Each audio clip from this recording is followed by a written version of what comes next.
Are now joined by Paul Goncharov. Thank you for joining us. As a financial analyst, you are very well placed to look at these sanctions that were threatened by Donald Trump. Of course, US politicians have spoken about potential tariffs of up to 500%. So far, only India has been hit with tariffs for purchasing Russian oil. Do you think that could change if there is a breakdown in these talks? No, well, perhaps the more tariffs will be placed, maybe higher percentages, but the principle of tariffs themselves and how Russia or China or India or any of the BRICS or global South countries respond, I think it's more and more staying the course. They're not going to respond to tariffs anymore. This is already too humiliating. To put an emotional tint on it. Economically, they really don't matter that much. Europe, as far as Russia is concerned and others, can't really put that much pressure on. The United States, well, it's just going to make things more inconvenient and drive de-dollarization even faster.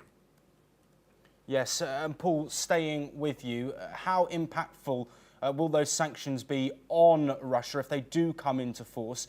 Of course, Donald Trump has spoken so much about impacting Russia and stopping the Russian war machine, as he calls it. Well, it's been tried already, what, 19 times now? It's viewed very differently from where I'm sitting here in Russia or from Wall Street. Now, I'm an American, I'm a New Yorker. And I see a huge divergence between what we hear, what we see, and what we understand stateside, as opposed to what we see, what we can feel and touch and taste here. World of difference. And Russia is pretty much totally pivoted to the east. So in terms of supply chains, they've all been changed. Payment, they're all changing. A little bit is left in the dollar, but it's insignificant. Yes. I think that pretty much caps it off. Yes, absolutely. As far as viewpoints here, what are the realistic desires? This is what I've been hearing, that doubtful any peace agreement will be reached at this meeting, but what might one of the positives that may come out of it is a deal on nuclear weapons between the United States and Russia. That really has to be prioritized.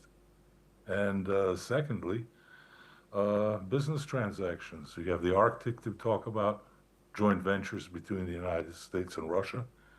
These things can be managed. What is happening in the Ukraine, that conflict has been going on for decades. I'm really talking decades, even from before the Soviet time. This is not going to be resolved in an hour or two or months. So